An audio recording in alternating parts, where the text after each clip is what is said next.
오늘은 구약 성경 리바이블 구약편 마지막 시간입니다. 이 마지막 시간에는 소예언서를 좀 보려고 해요. 우리 지지난 시간이었죠. 지지난 시간에는 우리가 다니엘서를 좀 보았는데, 다니엘서는 구약 성경의 계시록이다라고 말씀을 드렸습니다. 계시라고 하는 것이 무엇이라고 말씀드렸는지 혹시 기억하실는지는 모르겠어요. 계시라고 하는 것은 계속해서 무엇인가를 덮고 감추어서 신비롭게 하는 것이 그게 계시가 아닙니다. 계시는 뭐냐 하면 오히려 그 반대입니다. 드러내는 거예요. 드러내어서 밝히 알 수 있게끔 보여주는 것이 바로 계시입니다. 요한계시록이 쓰여진 시대에는 많은 그리스도인들이 고난을 받던 시대였었어요. 그렇기 때문에 요한계시록을 여러분들 읽으시면은 굉장히 상징들이 굉장히 많이 나오죠. 666, 그리고 무슨 말들, 흰 말, 검은 말, 무슨 말들도 나오고, 그런 것들이 나오는 이유가 뭐냐면, 그 당시에 성도들은 주님께서 말씀하셨던 그 계시록의 그 어떤 하나님의 그 종말의 때를 자기들만 알아들을 수 있는 언어로 바꾼 것입니다.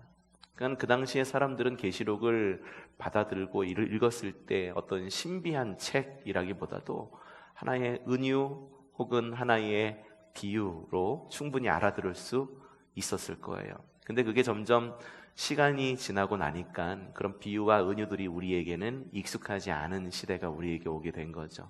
그러니까 계시록을 읽으면은 자의적으로 해석하는 사람들이 점점 늘어나게 되었어요.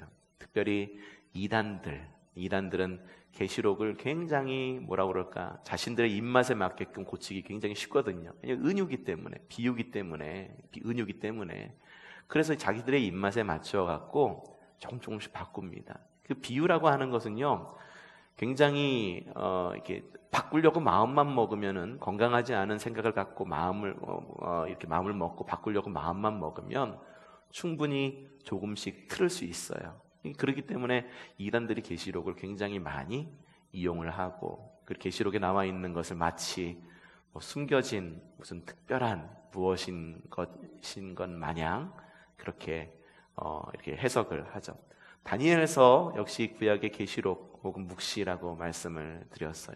보니까는 이 시대는 특별히 묵시록, 계시록이라고 하는 것, 다니엘서에 나와 있는 거는 뭐냐 하면 모든 시대는 다 지나갈 거야. 모든 시대는 다 지나갈 거야. 지금 그렇게 강력해 보이는 바벨론, 페르시아 시대, 그마저도 모두가 다 지나갈 거야. 이후에 그리스라고 하는 엄청난 나라가 또 역시 등장할 것이지만, 그 나라 역시 모두가 다 지나갈 나라일 거야. 하지만 주님께서 세우시는 하나님의 나라는 영원할 거다라고 말하는 것이 바로 다니엘서의 내용입니다. 그래서 비유가 나오죠. 큰 신상이 나와요. 큰 신상이 나와서 그 신상에서 어떤 돌이 날라와서 무너지는데 마지막에 남은 것만 남아서 이게 뭐냐 물으니까 그건 하나님의 나라다라고, 하나님의 나라는 영원하다라고 하는 것이 바로 다니엘서에 나와 있는 그런 묵시의 내용입니다. 하나님의 나라는 영원합니다. 하나님의 나라는 영원한 나라예요. 그래서 우리가 그 나라를 살아가는, 그 영원한 나라를 살아가는 우리의 삶을 뭐라고 말하냐면 바로 영생이라고 이야기하는 거예요. 우리가 영생을 누린다라고 하는 것은 우리에게 어떤 상이 주어져서 마치 그 영생이라고 하는 것을 우리의 어떤 상급으로 여깁니다. 하지만 영생이라고 하는 것은 예수 그리스도의 보혈로 말미암아 우리에게 주어지는 철저한 선물입니다. 그렇기 때문에 영생이라고 하는 것을, 영생을 누리며 살아갈 수 있는 이유가 뭐냐면, 영생을 누리며 찬송하면서 영생을 누리는 삶을 살아갈 수 있는 이유는 뭐냐면, 내 공로로 인해서 얻은 상급이 아니라 주님의 철저한 은혜이기 때문에 누릴 수가 있는 거예요. 내가 파놓은 물을 내가 마시는 게 아니라 주님께서 주신 그 은혜의 강물을 내가 마시는 것. 영생이 바로 그런 의미예요. 우리의 삶이 영원히 지속될 것이다. 우리의 삶이 영원히 지속될 것이기 때문에 영생이 아니라 하나님의 나라가 영원히 지속될 것이기 때문에 그 나라에 사는 삶의 우리 역시 영생이다라고 이야기를 하는 것입니다. 이걸 잘못 이해하면 어떻게 되냐 하면은 영생, 나 구원받았어. 나 구원받았어. 그러니까는 구원받았으니까는 천국 갈 거야. 그러니까 그것으로 끝이에요. 이전까지 우리의 삶이 거기서 끝났었어요. 소예언서를 이제 읽을 건데 소예언서에 나와 있는 내용 역시 같은 내용입니다. 하나님의 은혜, 하나님의 구원, 하나님께로 돌아오라 계속 반복해서 소예언서에는 계속 이야기하는데요. 그 돌아오라고 하는 이 내용이 하나님의 구원받은 하나님의 백성에 대해서 이야기하는데, 이게 돌아와서 구원받은 하나님의 백성, 그래 구원받았어. 그 다음에 어떻게 할 거냐라고 하는 거예요. 살아가라라고 하는 거예요. 살아가라. 하나님의 백성답게 살아가라.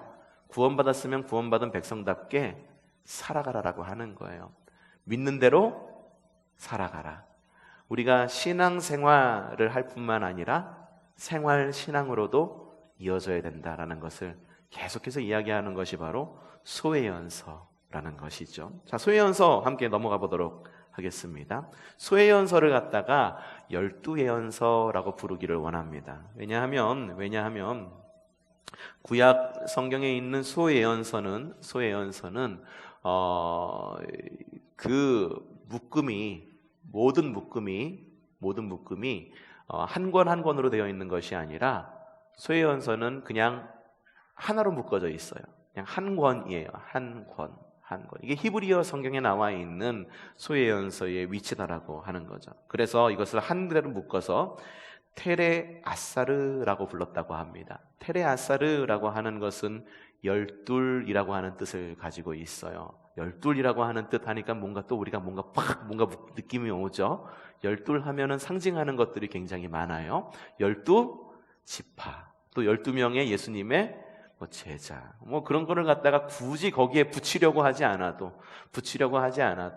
그냥 우리가 꼭 그렇다는 얘기가 아니에요. 소예언서가 열둘이라고 하는 어떠한 그런 모습을 갖고 있기 때문에 이런 완벽한 어떤 그런 거다라고 하는 것을 말하는 것이 아니라 12권 그 자체로도 온전한 하나의 책이다. 소예언서라고 하기 때문에 소예언서, 대예언서, 그러니까 대예언서에 비해서 덜 중요한 것이기 때문에 소예언서라고 붙인 것은 아니다라고 하는 거예요.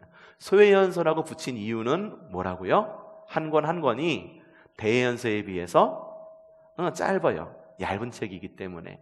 얇은 책이라고 그래서 덜 중요한 책은 아니다라고 하는. 서점에 가면은요, 두꺼운 책들 엄청나게 많아요. 그러면은 성경보다 두꺼운 책들은 성경보다 중요한 책들일까요? 그건 아니라고 하는 거죠. 그 성경보다 얇은 책들이 있어요. 성경보다 얇은 책은 우리에게 성경에 비해서 유익이 되지 않을까요? 그것도 아니죠. 책의 두께에 따라서 성경을 갖다가 나누지 말라라고 하는 것이다라고 하는 것이죠. 이 12예언서, 곧 소예언서의 순서는요, 큰 틀에서 연대순으로 이렇게 잡혀 있습니다. 하지만 역사를 밝히고 있는 책들은요, 몇 권 되지 않아요. 호세야, 아모스, 미가, 스바냐, 학개, 스가랴, 이렇게만 6권만 역사적 시대를 스스로 밝히고 있습니다. 어떻게 구분할 수 있는가? BC 8세기, BC 7세기, BC 6세기 이렇게 나눌 수 있는데, BC는 예수님 오시기 전이죠. 그렇죠? AD는 예수님 오신 이후를 말하는 겁니다. BC의 숫자는요, 점점 오래될수록 커져요. 그렇죠? BC 1세기는 예수님이 1세기와 2세기를 두고 보면은 1세기가 예수님이 오시기까지의 시기가 더 가까운 시기입니다. 맞죠? 예, 그래요. 그리고 BC는 그래서 숫자가 커지면 커질수록 오래된 거예요. AD는 숫자가 커지면 커질수록 가까운 겁니다. 가까운 거예요. 0을 기준으로 이쪽으로 갈수록 BC로 가면 갈수록 숫자가 커지고, 그리고 AD로 가면 갈수록 숫자가 커져요. 0을 기준으로 1, 2, 3, 4, 5, 6 이렇게 간다라고 하는 거예요. 그래서 BC 8세기, BC 7세기, BC 6세기라고 거꾸로 얘기하는 거예요. 자, BC 8세기에 기록된 책들은 호세야, 아모스, 미가. 이건 오래된 책들이죠. 그 다음 BC 7세기에 기록된 책은 스바냐. BC 6세기에 기록된 책은 학개, 스가랴. 예, 말라기는 아니에요. 스가랴까지가 바로 BC 6세기에 기록된 책입니다. 이렇게 시대별로 나눌 수 있지만 또 이렇게 국가별로, 나라별로 나눌 수도 있어요. 호세아, 아모스는 북이스라엘 시대에 쓰여진 책이고요. 그리고 미가와 스바나는 남유다 시대에 쓰여진 배경으로 하고 있는 책입니다. 그리고 학개, 스가랴, 이제 따라 안 하시죠? 학개 스가랴는 바로 페르시아 시대를 배경으로 하고 있습니다. 반면에 그 나머지 책들 요엘, 오바댜, 요나, 나훔, 하박국, 말라기는요 책석의 단서들로 시대를 유추를 하기도 합니다만 이게 만족스럽게 이게 이 시대다라고 구분하기는 쉽지 않습니다. 여러분 소회연설은요 많이 읽지는 않아요. 그 중에 대표적으로 읽는 책들이 있는데 그게 어떤 거냐면은 뭐 요나서 뭐 많이 읽죠. 그리고 하박국도 많이 읽습니다. 근데 이 다른 책들은 많이 읽지 않아요. 하지만 우리가 소회연설을 읽으면서 언제나 반복되는 내용이 있는데 그건 뭐냐면은 하나님께로 돌아와라. 하나님께로 돌아와라. 이전의 삶을 청산하고 하나님께로 돌아오라라고 하는 말을 계속 이런 반복되어서 이야기하고 있습니다. 그러니까 하나님께로 돌아오라라고 하는 이런 반복되는 내용을 중심으로 통일된 한 권으로 보는 것이 바로 12예언서, 열두 예언서라고 하는 어떤 한 권의 책으로 보는 것이죠. 우리가 소회연설을 한 권의 통일된 책으로 볼 때 주는 유익이 있습니다. 첫 번째는요, 소회연서의 메시지가 율법과 믿음의 상관관계를 제시하고 믿음의 삶을 살 것을 강력하게 촉구한다라고 하는 것을 보여줍니다. 소회연서 자체가 그렇게 보여져요. 그러니까 뭐냐 하면 소회연서에서 말하는 믿음은 뭐냐 하면은 실천하는 것이 진짜 믿음이라고 하는 거예요. 삶의 변화가 있는 것이 진짜 믿음이다라고 하는 거죠. 그러니까는 하나님의 약속된 은혜를 마음속으로 받고 그리고 그것으로 인하여 바뀐 삶, 실천하라고 하는 그런 태도를 동반하는 것, 그것이 바로 진짜 믿음이라고 하는 거예요. 진짜 믿음은요, 교회를 잘 나오는 것, 물론 그것도 역시 하나의 믿음의 모습이라고 할 수는 있습니다. 하지만 진짜 믿음은 뭐냐 하면 하나님의 말씀에 따라 살아가는 것, 그것이 진짜 믿음인 거예요. 우리가 예수님을 믿는다라고 하는 말을 어떤 말로 구원받은 백성이다라고 하는 말은 어떤 말로 우리가 동일시 여기냐 하면은 교회 다닌다라는 말로 동일시 여겨요. 그렇죠? 그래서 동일시 여겨요. 그래서 주님을 믿는다라고 말하는 것, 그것이 교회 다닌다는 말로 동일시 되는데 사실 교회 다니는 사람들조차도 구원받기는 했지만 주님께서 말씀하신 대로 살아가지 않는 사람들도 얼마나 많은지 모릅니다. 그래요. 그렇기 때문에 우리가 구원받은 하나님의 백성이다라고 말하는 것에 대한 기준이 좀 바뀔 필요가 있어요. 어떻게 바뀌어야 되냐면은 우리가 구원받은 하나님의 백성이다라고 말하는 것, 단순히 교회 다니는 사람이다라고 말하는 것, 단순히 직분자다라고 말하는 것에서 어떻게 바뀌어야 되냐 하면 예수님께서 선포하시고 말씀하셨던 하나님 나라, 그 하나님 나라의 가치관으로 살아가는 사람, 그 사람이 바로 구원받은 백성이다라는 것으로 좀 바뀔 필요가 있다라고 하는 거예요. 미국 사람들 있죠. 미국 사람들은요, 여러분 미국 교회 가면은 어떻다라고 말하나요? 썰렁하다라고 이야기하죠. 매 노인들만 앉아 있고 그래서 미국 교회가 희망이 없다라고 이야기를 하는 사람들도 있어요. 유럽 교회도 희망이 없다라고 말하는 사람들도 있죠. 근데 실제로 미국 사람들 가운데에 자기는 교회는 나가지는 않아요. 하지만 기독교적 가치관으로 살려고 하는 사람들이 꽤 많아요. 영화를 한 편을 보는데 엊그저께 영화를 한 편을 보는데 영화 꽤 많이 보죠. 영화를 한 편을 보는데 어떤 사람이 막 운전을 하고 있는데 밖에서 사람이 운전하는 사람을 멈추는 거예요. 멈추게 해가지고 물어보는 겁니다. 나 좀 도와주세요. 나 좀 도와주세요. 내가 당신한테 해를 끼치지 않을 거예요. 그러니까 차를 좀 태워주세요라고 도움을 청합니다. 그러면서 이 안에서 운전하는 사람이 여자 운전자였거든요. 그러니까 이게 위협을 느끼는 거죠. 문을 열어주면 이 차를 뺏길지도 모르고 위협 가운데 있으니 총을 들이댈지도 모르고, 그래갖고선 참 조마조마한 상태에서 문을 반쯤 한 요만큼만 내리고 이렇게 대화를 나누는데, 밖에 있는 사람은 이미 묻는 거예요. 밖에 있는 사람 뭐라고 묻냐면은 당신 크리스천 아닙니까? 라고 묻는 거예요. 이게 기독교 영화가 아니었거든요. 당신 그리스도인이세요? 라고 묻는 거예요. 그 안에 있는 여자가 곰곰이 생각하는 거예요.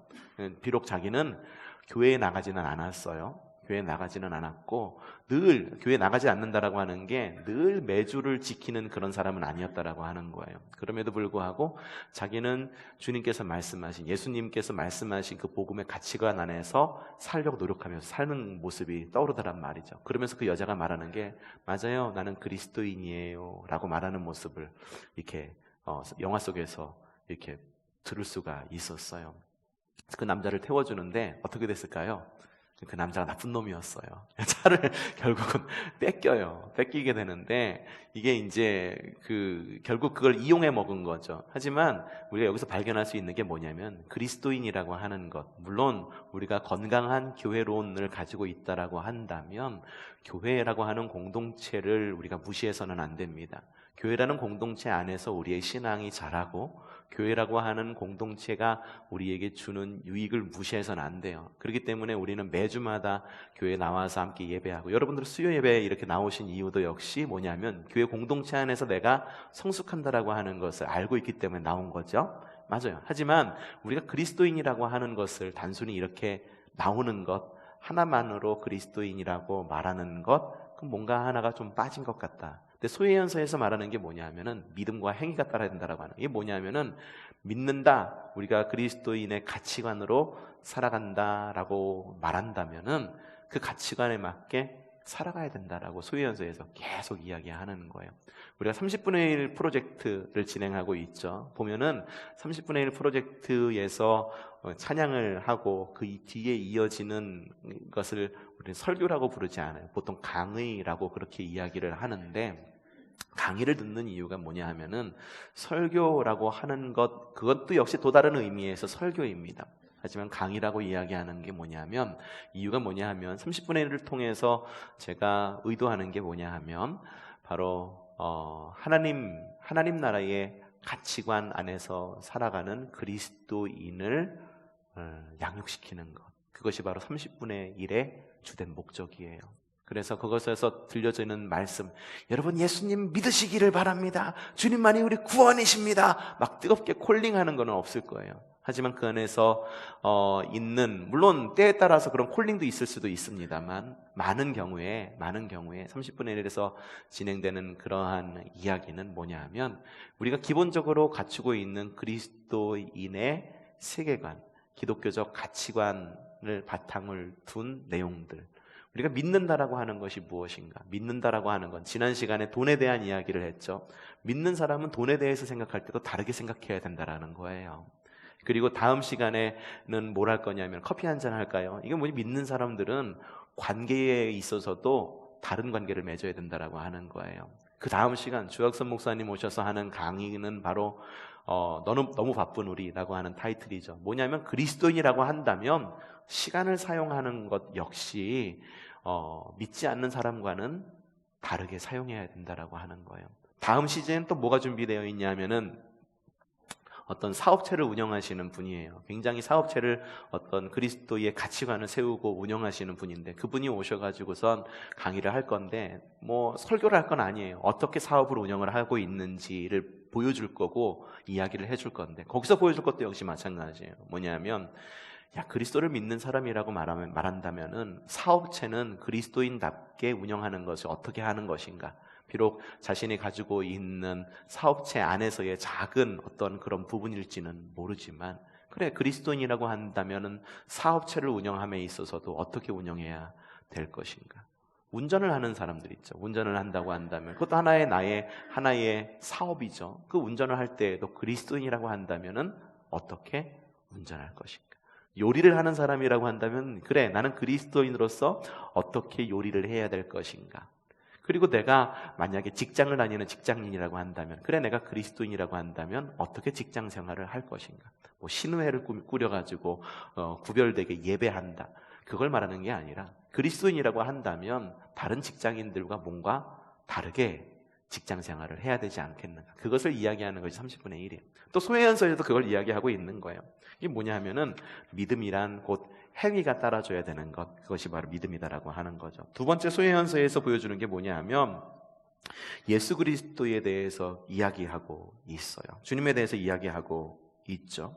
우리가 어떻게 믿음의 삶을 살아갈 수 있는가? 자, 믿음의 삶을 살아가라라고 앞에 이야기했어요. 믿는 대로 살아가라라고 이야기했는데, 그럼 어떻게 우리가 믿음의 삶을 살아갈 수 있는가? 삶을 살아가는 건 역시 내가 무엇인가를 갖다가 잘해서, 사역을 정말 끝내주게 잘해서, 노래를 정말 잘해가지고, 설교를 정말 끝내주게 해서, 강의를 끝내주게 해서, 그래, 그것으로 어떻게 우리가 살아갈 수도 있겠지만, 궁극적으로 우리가 믿는 대로 살아간다라고 하는 것은 무엇을 하냐 하면은 내가 할 수 있는 것은 아무것도 없다. 내가 결국은 하나님의 은혜에 의한 삶, 그것이 바로 믿음으로 살아가는 삶이다라고 하는 것을 소회연서에서 보여준다라고 하는 거죠. 세 번째로 소회연서에서는요, 성령님의 사역에 대한 새로운 어떤 그런 조명을 보여줍니다. 이게 뭐냐 하면 이 성령님께서 과연 사람들, 하나님의 영이 그들에게 임했을 때에, 사람에게 임했을 때에 어떠한 일이 일어나는가. 보통 우리나라 같은 경우에는 한국교회의 성령론은 보통 경우에는 은사주의를 많이 바탕을 두죠. 그래서 성령 받아라! 그럼 이게 어떤 의미로 받아들여지나요? 방언해라! 아니면 어때요? 병 나아라! 형통해라! 막 이런 말로다가 이렇게 우리는 보통 성령에 대한 거를 그렇게 말하죠. 그걸 뭐라고 하냐면 은사주의라고 이야기를 해요. 은사주의. 또 다른 성령에 대한 것이 있죠. 기복주의가 또 있어요. 뭐냐면은 우리가 성령 받아라 라고 말하는 것을 갖다가 어떻게 말하냐면 너희 복 받아라 라는 말로 다르게 이해한다라고 하는 거죠. 물론 성령 충만하다라고 하는 것은 복을 누리는 삶을 살아라 라고 하는 것과 같은 말입니다. 하지만 이것이 은사주의나 혹은 기복신앙과는 좀 거리가 있어요. 성령님께서 우리 마음 가운데 오셔서 하시는 일이 뭐냐 하면은 우리의 마음 가운데 오셔서 우리의 삶을 변화시키게 하는 것, 그것이 바로 성령님께서 하시는 주된 목적이에요. 자, 초대교회가 있었습니다. 초대교회가 있었었는데 초대교회가 성령님의 뜨거운 어떤 그런 체험을 합니다. 사도행전 2장에 나와 있죠. 성령님의 뜨거운 체험을 한 다음에 나타난 초대교회의 모습이 어떤 모습인가요? 물론 성전 미문에 있었던 이렇게 지체 장애인을 일으켜 세우는 어떤 그런 모습도, 굉장히 능력 있는 모습도 보여집니다. 그런데 사도행전에 나와 있는 초대교회의 모습, 성령 충만함을 받은 성도들의 모습은 뭐냐 하면은 자신이 가지고 있었던 모든 재산을 함께 나눴다는 거예요. 그리고 사람들 보기에 호감이 가는 교회로 변화되었다라고 하는 거죠.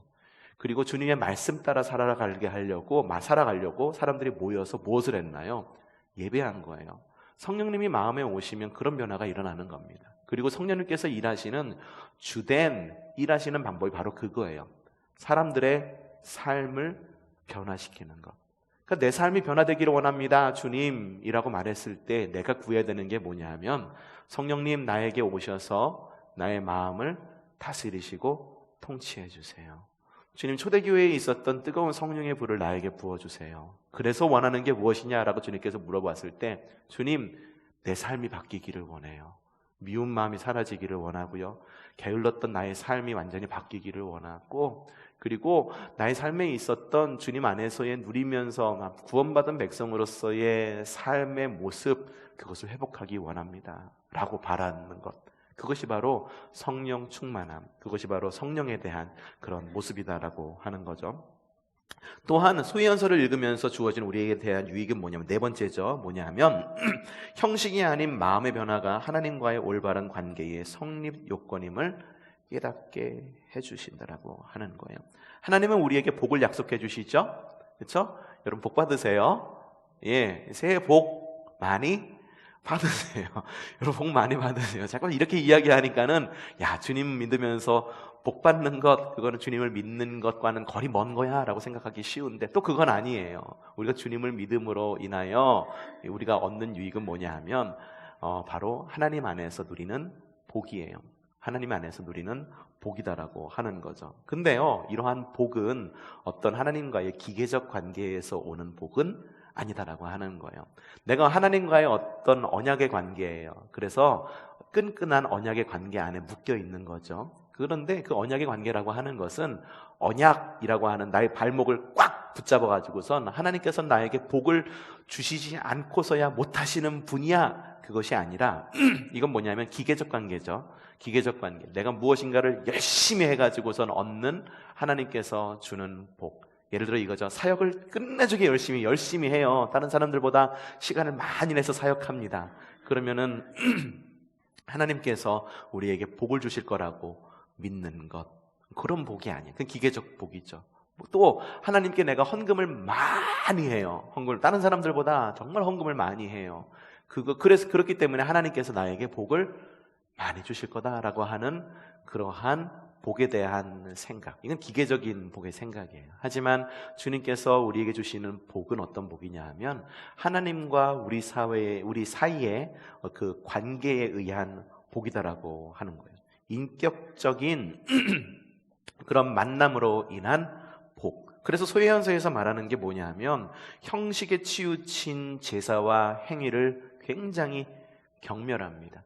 형식에 치우친 제사, 형식에 치우친 예배, 형식에 치우친 행위, 이것을 갖다가 경멸합니다. 청산해. 그리고 하나님께로 돌아와. 그래서 하나님과 인격적인 관계를 맺어야 돼 라고 그렇게 계속 이야기를 하고 있는 거죠. 그걸 계속 이야기하는 거예요. 제가 지금 말하고 있는 게 뭐 제가 이야기하는 게 아니라 한 권으로 껴드는 소회연서, 여기 있는 내용을 지금 발췌해서 이야기하고 있는데, 여기 읽는 내용을 하나 좀 읽어드릴게요. 여기 있는 내용이에요. 하나님과 인격적인 관계란 무엇인가? 자, 나이가 많은 권사님이 한 분 계셨다. 오랫동안 교회 주방에서 봉사하며 교회 일에 누구보다도 앞장서서 섬기셨던 분이다. 그런데 어느 날 암 진단을 받게 되자 크게 낙담하여 나처럼 교회 봉사를 많이 한 사람이 어떻게 하나님이 그러실 수 있는가? 어떻게 그렇게 열심히 일했는데 하나님이 나한테 이러실 수 있어? 라면서 푸념하셨다.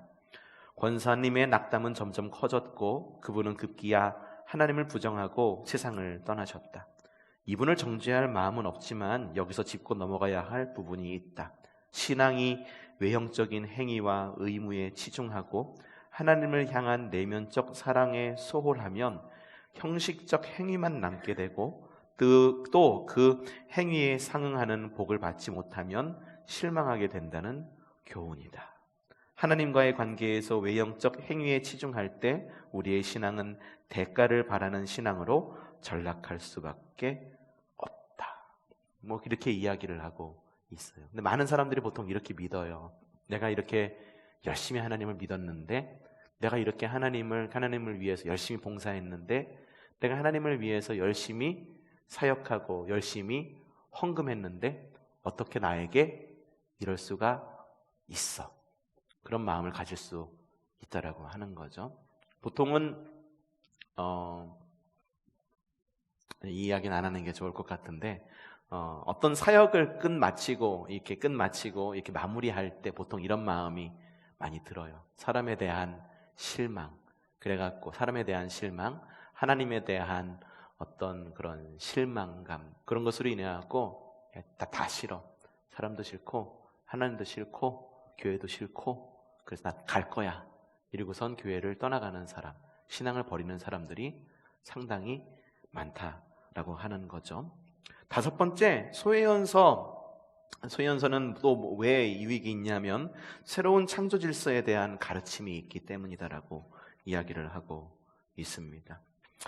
성도들은 어떤 사람이냐? 새로운 창조 질서 속에서 사는 사람이다라고 표현할 수가 있습니다. 하나님의 첫 번째 창조는 어디에서 있었나요?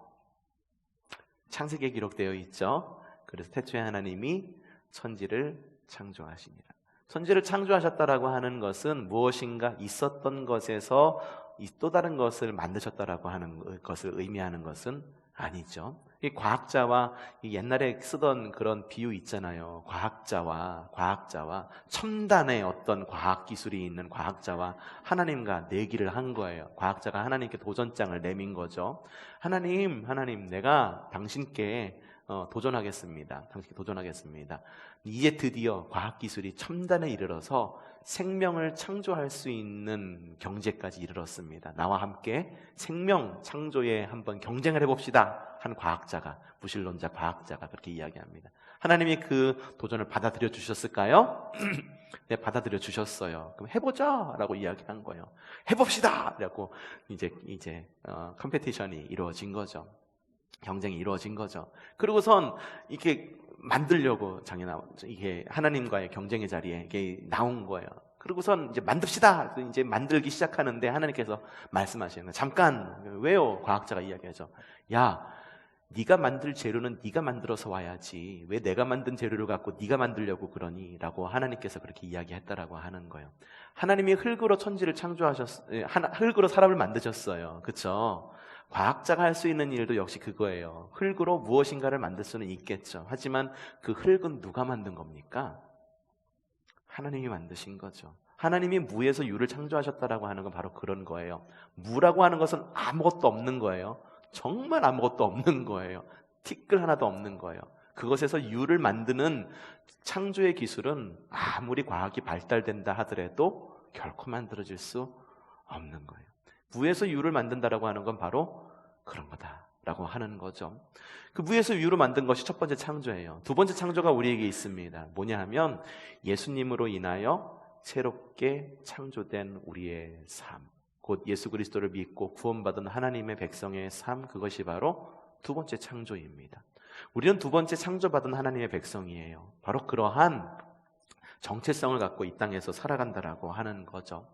그럼 이번에는 하나님께서는 어떻게 하셨느냐? 우리에게 할 수 없는 죄의 용서를 우리에게 주셨다라고 하는 거예요. 이것도 역시 무에서 유를 창조할 것과 같은 거예요. 우리가 우리의 죄를 사할 수 있나요? 살 수 없어요. 물론 하나님께서는 죄를 사할 수 있는 방법에 대해서 구약 성경에 알려주셨어요. 동물을 잡아서 그 피로 죄를 사하는 것. 하지만 그거는 일회성에 하나는 것이고 기한이 있었죠. 최대 1년이라고 하는 기한이 있었습니다. 그래서 우리는 우리의 죄를 스스로 구원할 수 없어요. 스스로 구원할 수 있다라고 말하는 게 뭐냐면 그게 불교예요. 그게 불교예요. 불교는요, 내가 묵상을 많이 하고 내가 이 세상의 어떤 이치를 잘 이해하면은 내가 스스로 무엇이 될 수 있다?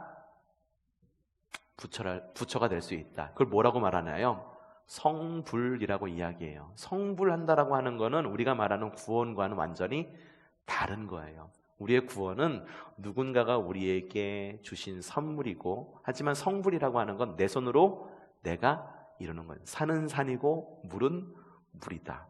이 얘기 굉장히 간단한데, 그렇죠? 이걸 갖다가 이렇게 이야기해서 스스로 구원을 얻는 것, 그게 바로 불교죠. 하지만 우리의 구원은 어떻게 이루어지나요? 누군가에 의해서 이루어질 수밖에 없어요. 그래서 대속이라는 말을 쓰는 겁니다. 대속, 뭐냐면 대신 속량했다. 스스로 속량했답니까? 아니에요. 자속입니까? 내 스스로 이렇게 속량했다? 그게 아니죠. 대속, 값을 지불했다라고 하는 거예요. 그래서 예수 그리스도의 보혈이 우리에게 값진 거죠. 쉽게 생각해 봅시다. 우리가 죄를 갖다가 얼굴에 진흙이 막 묻어 있어요. 묻어 있는데 이걸 갖다 씻어내려면 어떻게 해야 되나요? 물로다가 씻어야겠죠. 물은 어디서 오는 거예요? 우리가 만들 수가 있어요? 없죠. 이거 씻어내야 되는데 씻어낸다고 손으로 막 비벼대요. 그럼 어떻게 됩니까? 손에 있는 진흙까지 얼굴에 다 묻게 되겠죠. 간단한 예지만 여기 우리에게 지혜를 주는 거예요. 예수님의 보혈로 말미암아 우리가 구원받은 백성이라는 것. 곧 새로운 창조라고 하는 의미가 바로 그런 곳에 있다라고 하는 거죠. 마지막으로 우리가 소위안서를 읽으면은 어떤 유익이 있냐 하면은 이걸 한 권으로 봤을 때 바로 우리가 청지기의 사명을 가지고 있다라고 하는 것을 알게 한다라고 하는 거죠. 그러니까 소외연소에서 하나님의 백성은요, 세상의 중심이에요. 세상의 중심. 세상의 중심. 영적 그리스도인들도 세상의 중심입니다. 세상의 중심.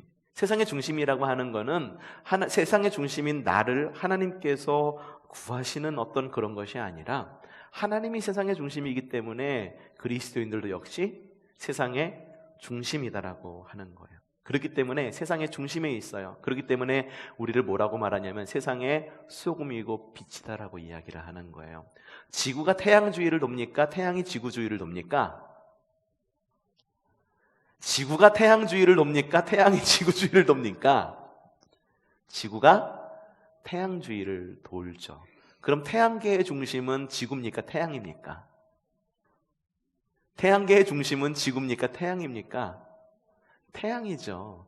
태양이 중심이기 때문에 지구가 사는 거예요. 하지만 지구가 태양주의를 돈다라고 그래가지고 태양주의를 돈다라고 그래서 지구는 하찮은 별입니까? 그렇진 않죠. 여러분이 살고 있는 이 땅, 대지가 곧 지구예요. 소중해요. 태양에서 주는 빛을 받아서 전파하는 그런 역할을 하고 있죠. 별은 스스로 빛을 발하는 별이 있는데, 많은 별들은 뭐냐면은 어떤 태양이라고 하는 그런 어떤 이렇게 빛을 발하는 그 별의 빛을 받아서 반사하는 별들입니다. 그게 그리스도인이에요. 주님께로부터 빛이신 주님의 그 빛을 받고 그 빛을 세상을 향해서 비출 수 있는, 그렇기 때문에 그걸 뭐라고 이야기하냐면은 세상의 중심이다라고 이야기를 할 수 있는 거죠. 세상의 빛으로서 세상을 밝히고 그리고 세상을 선도하고 전도하는 것, 그건 역시 마찬가지예요. 전도도 역시 우리가 그리스도인의 청직이고 사명자이기 때문에, 세상의 중심이기 때문에 이룰 수 있는 하나님께서 우리에게 주신 사명이다라고 하는 것이죠. 자, 소외연소에 대해서 간단하게 개관을 이렇게 말씀을 드렸어요. 오늘 이렇게 하다 보니까는 시간이 많이 가서 소외연서, 호세야, 요엘, 아모스, 오바댜 여러 가지 책들은 하나도 보지는 못했는데 이건 또 다음 주에 보면서 함께 알아가 보도록 할까 합니다. 소외연서는 그렇기 때문에 우리에게 유익이 된다는 것을 말씀을 드리는 거예요. 소외연서는 한 권 한 권 보면은 비록 짧고 작은 책일 줄은 모릅니다. 하지만 소외연서를 딱 묶어놓고 보면은 대예언서에 못지않은 그런 영적인 어떤 감각을 우리로 하여금 깨워주는 것, 그것이 바로 소외연서다라고 하는 거예요. 여러분들은 어떻습니까? 한 사람 한 사람 보면 어때요? 연약한 것 같죠? 아이고, 허리도 굽고 나이도 든 것 같고 가진 것도 없는 것 같고 신앙도 작은 것 같고, 하지만 여러분들 작은 것 같지만 묶어놓으면 어떤 힘을 발휘하는지 아십니까? 엄청난 힘을 발휘하게 됩니다. 교회가 힘이 있는 이유가 뭔지 아십니까? 비록 한 사람 한 사람이 교회여가지고선, 근데 그 교회가 한 사람 한 사람 볼 때는 참 연약하고 유약한 그런 어떤 존재이처럼 보이지만 그 교회라고 하는 하나의 공동체를 이루었을 때에는 엄청난 파워를 나타내기 때문에 여러분들은 능력의 성도라고 이야기를 부름받기에 합당한 성도들이라고 하는 것이죠. 그렇기 때문에 교회는 중요해요. 교회를 누가 필요 없다라고 이야기를 하나요? 교회는 필요합니다. 교회는 세상의 희망입니다. 요즘에는 서로가 서로를 잘 알아가려고 하는 노력조차도 잘 안 해요. 그래서 혼자 하는 것이 참 좋죠. 혼자 밥 먹는 것 편리해하는 세상이고 혼자 영화 보는 것 편리해하는 세상입니다. 엊그저께 그 일회를 할머니 집에 떨어뜨려 놓고 그리고 저희 부부가 점심밥을 먹으러 가야겠는데 어디로 갈까 하다가 어디로 갔냐면 고깃집에 갔어요. 고깃집에 딱 가가지고 고기를 굽는데 깜짝 놀랐어요. 뭐냐면 보통 고깃집에 가면은 몇 사람이 가나요? 최소한 2사람 이상 가잖아요. 그래서 고깃집에서도 1인분, 2인분 팔 때 보통 1인분만 팔지 않고 2인분 이상 파는 집이 많죠. 근데 요즘에는 또 1인분만 파는 가게들도 있어요. 1인분만 파는 가게들도 있는데 그 가게는 그런 가게가 아니었는데 이렇게 옆 테이블을 보니까는 어떤 사람이 그것도 한 어떤 좀 여성이었었어요. 여성에 대해서 어떻게 여성은 할 수 없다라는 것을 말하는 게 아니라 한 여성이 앉아가지고 혼자 고기를 구우면서 이렇게 밥을 먹고 있는 거예요. 우리가 들어오기 전부터 고기를 잡수시고 계셨던 것 같아요. 근데 우리가 다 먹을 때까지도 천천히 핸드폰 봐가면서 고기를 구우면서 한 점씩 쌈도 싸가지고, 그리고 그분은 또 무슨 또 연유가 있었는지 몰라도 한켠에는 그 이슬을 세워놓고 드시면서, 이슬과 함께 드시면서 고기를 잡수시고 계시더라고요. 그래서 지금은 그렇게 혼자 먹는 것 여러분들 좀 굉장히 조금 낯설죠. 근데 지금의 시대는 그렇지 않아요. 혼자 먹는 것이 굉장히 익숙해요. 고기를 혼자 먹는 것도 익숙해요. 나갈 때 보니까 야 누군가 하고 봤더니만은 뒷모습을 보고서 잘 모르겠는데 여기 미군 부대에 있었던 한 여군이었던 것 같아요. 그래가지고선 그분들은 또 이렇게 잘 드시죠. 그래가지고선 혼자 이렇게 드시더라고요. 그런 모습을 봤는데, 여러분 혼자 할 수 있는 이유, 할 수 있는 가능성이, 왜 그 가능성이 주어지는지 아세요? 공동체가 있기 때문에 혼자 할 수도 있는 거예요. 국가라고 하는 공동체, 사회라고 하는 공동체.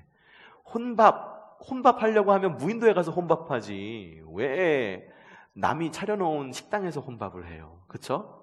그것도 역시 함께 살아간다라고 하는 하나의 증거거든요.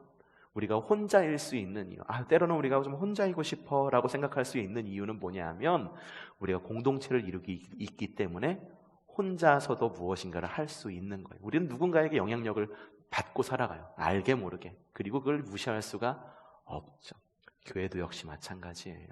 교회가 효용없어 보이는 것 같죠?